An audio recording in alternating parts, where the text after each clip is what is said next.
What nobody at Belmont Corporation knew was that Marcus had been building something of his own all along. They saw a man in a faded uniform, lugging packages through their glass doors, but they never saw what happened when those doors closed behind him. After grueling delivery shifts, while others collapsed on their couches or went out drinking, Marcus stayed awake under the glow of a desk lamp. Accounting, management, logistics, he devoured every book he could find. His small apartment looked less like a home and more like a library. Pages covered with notes, binders filled with plans, sticky notes scattered across the walls. He saved every penny he could. Vacations? He never took one. Parties? He skipped them. New clothes, flashy phones, fancy dinners? He ignored them all. Instead, Marcus lived with discipline.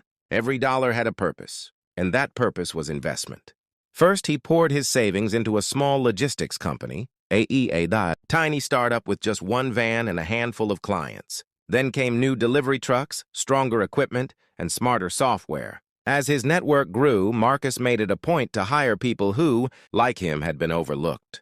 Men and women who knew the sting of being underestimated, found a second chance in his company.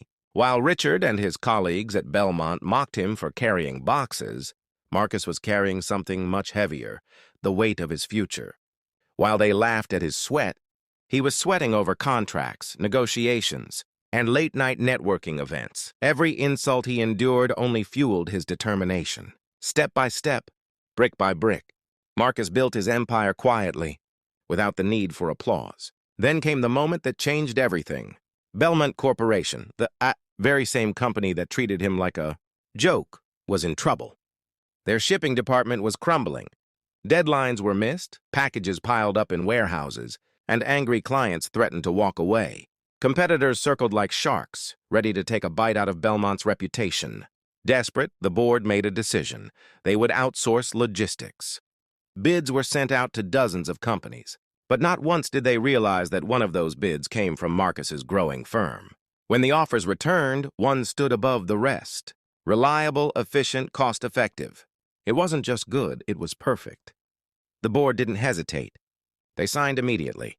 And just like that, Marcus, the man they once called Delivery Boy, became the official logistics provider for Belmont Corporation.